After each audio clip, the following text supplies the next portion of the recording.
Hello smarties, welcome back to SC Educators. आज हम start करने जा रहे हैं NCERT class 9 mathematics chapter 6 that is lines and angles.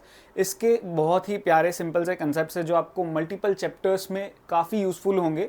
तो कंसेप्ट्स पे बहुत अच्छे से ध्यान देना, फिर हम एनसीईआरटी एक्सरसाइज भी देखेंगे अगले पार्ट्स में। सबसे पहले हम कंसेप्ट्स देख लेते हैं एक एक करके। बेसिक टर्म्स एंड डेफिनेशंस ये आपको ऑलरेडी प्रीवियस स्टैंडर्ड में आपने पढ़ाई की है तो आपको पता ही होगा, बस क्विक रिकैप देख लेते हैं। कोलिनियर पॉइंट्स क्या होते हैं? अगर कोई एक स्ट्रेट लाइन में सारे पॉइंट्स है तो वो कोलिनियर पॉइंट्स है, स्ट्रेट लाइन में नहीं है। जैसे ये दो पॉइंट्स तो है, लेकिन इस पॉइंट से अगर मुझे कनेक्ट करना है तो किसी सिंगल लाइन से मैं तीनों पॉइंट को नहीं कनेक्ट कर सकता। एक लाइन आई, फिर एक लाइन, फिर एक लाइन, फिर तो ये कहीं ना कहीं अगर पॉइंट्स कोलिनियर नहीं है तो एक ट्राइंगल फॉर्म करेंगे, और कोलिनियर है तो एक लाइन पे ही रहेंगे, सो ट्राइंगल फॉर्म नहीं होगा। ये बेसिकली छोटा सा एंगल जो होता है, यानी 90 डिग्री से छोटा एंगल, इसे बोला जाता है एक्यूट एंगल। एक परफेक्ट 90 डिग्री का एंगल जिसे बोला जाता है राइट एंगल, और 90 डिग्री से बड़ा angle that is obtuse angle. ठीक है ना, दिस इज एक्यूट एंगल, छोटा 90 डिग्री से छोटा, then 90 degree that is right angle, then 90 degree से बढ़ा देते दैट इज ऑब्ट्यूज एंगल। इसके बाद आपको कुछ और भी पढ़ने को मिलता है, दैट इज अगर पूरा का पूरा ये 90 डिग्री से पूरा का पूरा स्ट्रेट ऐसे हो जाए तो इसे बोला जाता है आपका स्ट्रेट एंगल। ठीक है, पता होना चाहिए टर्म आपको, दैट इज स्ट्रेट एंगल। और सपोज करो कोई एंगल है, उसको छोड़कर मुझे बाकी का पूरा एंगल जानना हो तो उसे क्या बोला जाता है? इसे बोला जाता है रिफ्लेक्स एंगल। ठीक है, यानी सपोज करो यहां पर एक एंगल है दैट इज 30 डिग्री, तो इस एंगल का रिफ्लेक्स एंगल मुझे जानना है। नाम भी दे देते हैं इसे A B C. So angle A B C, इसका रिफ्लेक्स एंगल जानना है तो it is simply 360 degree minus जो ओरिजिनली एंगल है यानी 30 डिग्री फॉर एग्जांपल यहाँ पर। सो 330 डिग्री हमारा यहाँ रिफ्लेक्स एंगल हो जाएगा। और रिफ्लेक्स एंगल की रेंज होती है 270 डिग्री से लेकर, रिफ्लेक्स एंगल जो है वो 360 डिग्री तक जाता है, यानी 360 डिग्री और 270 डिग्री इन दोनों के बीच में अगर कोई एंगल है वो रिफ्लेक्स एंगल जनरली होता है। फाइंड करने का सिंपल तरीका, पूरा एंगल जो कि 360 डिग्री होता है उसमें से वो मेन एंगल को आप सब्ट्रैक्ट कर दो, that's it, very simple. Next, vertically opposite angles. ये आपको पता ही, अगर दो लाइंस इस तरीके से है यानी एक को कट करके जा रही है, जिन्हें इंटरसेक्टिंग लाइंस बोला जाता है, आपको पता हो, अगर टच कर रही है तो इंटरसेक्टिंग लाइंस। इन इंटरसेक्टिंग लाइंस में ये जो ऐसे एंगल्स बन रहे हैं, ये वाले और ये वाले जो एंगल्स बन रहे हैं जो ऑपोजिट है, ऊपर नीचे दाएं बाएं राइट, ये वाले जो एंगल्स होते हैं इन्हें बोला जाता है वर्टिकली ऑपोजिट एंगल्स, और ये हमेशा आपस में इक्वल होते हैं। This property is very important. पूरे क्लास 9 में कई जगह आप ज्योमेट्री चैप्टर्स में पढ़ोगे और साथ ही साथ क्लास 10 में भी इस प्रॉपर्टी को यूज करोगे। These are vertically opposite angles जो आपस में इक्वल होते हैं। फिर पैर ऑफ एंगल्स, बेसिकली अगर एक स्ट्रेट लाइन के कई सारी रेज मैं बना दूं, रेज बनाने के बाद वो जो पूरा एंगल था जिसे हमने अभी जस्ट देखा था स्ट्रेट एंगल, उसके कुछ पार्ट्स बन गए तो उनका हमेशा टोटल जो है वो 180 डिग्री ही होगा। This is very important again. अच्छा, अगर इंटरसेक्टिंग लाइन्स है तो वर्टिकली ऑपोजिट एंगल्स होते हैं, अगर इंटरसेक्टिंग लाइन्स ही नहीं है तो इस तरह की लाइन्स बनती है जो कभी टच ही ना करे। These are called parallel lines. I know आपको ऑलरेडी पता ही है, बट एक रिकैप हो जाए फटाफट से, ठीक है ना। ये ऐसी होती है पैरेलल लाइंस, ऐसी होती है इंटरसेक्टिंग लाइंस। इंटरसेक्टिंग लाइंस पे वर्टिकली ऑपोजिट एंगल्स इक्वल होते हैं। Pair of angles, this is very important property जिसे बोला जाता है लीनियर पैर। ठीक है ना, अगर एक स्ट्रेट पूरा 180 डिग्री फॉर्म करते हैं तो उन्हें लीनियर पैर कहा जाता है, 180 डिग्री राइट। ये प्रॉपर्टी भी बहुत ज्यादा इस चैप्टर में यूज होगी। अब वेरी इंपॉर्टेंट प्रॉपर्टीज यहां पर आ जाती है इस चैप्टर की कोर, बहुत ज्यादा इंपॉर्टेंट प्रॉपर्टीज जो नहीं आप सीखते हो। सपोज करते हैं ये एंगल है आपका 1, this is 2, this is 3 and this is 4, 5, 6, 7 and 8। ठीक है ना, ये सारे एंगल्स तो मैंने बना दिए राइट। अब एक एक करके सारी प्रॉपर्टी समझते हैं। सबसे पहली हो गई आपकी करस्पॉन्डिंग एंगल्स।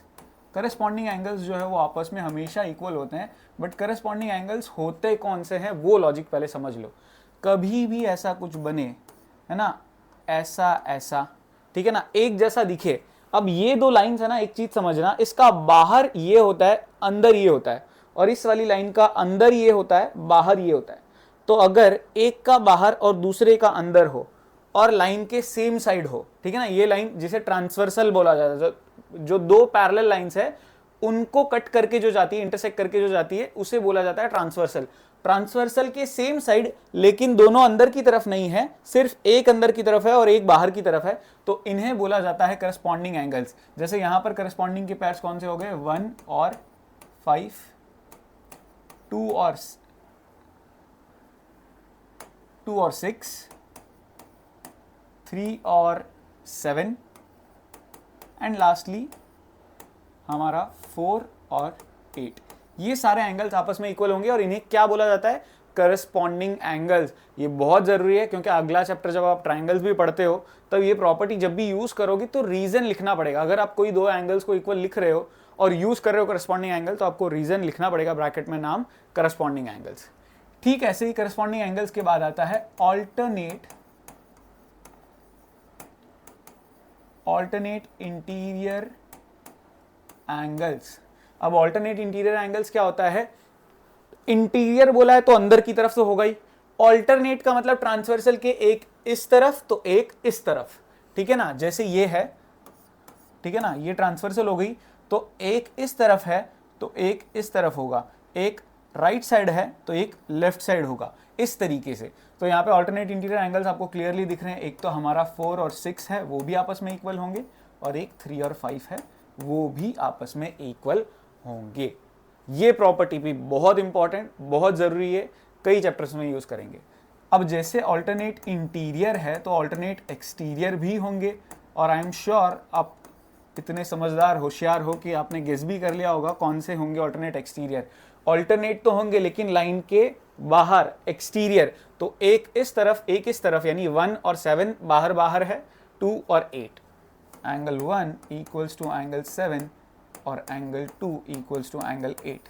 ये हो गए आपके ऑल्टरनेट एक्सटीरियर एंगल्स। इसके बाद द मोस्ट इंपॉर्टेंट प्रॉपर्टी, क्योंकि कंटिन्यूसली आपने सारी प्रॉपर्टीज में देखा एंगल्स इक्वल है, बट ये जो लास्ट प्रॉपर्टी है इसमें एंगल्स इक्वल नहीं होंगे, angles on the same side of transversal. बड़ा लंबा नाम है इसका, लेकिन हम शॉर्ट में ये भी लिख सकते हैं को इंटीरियर एंगल्स।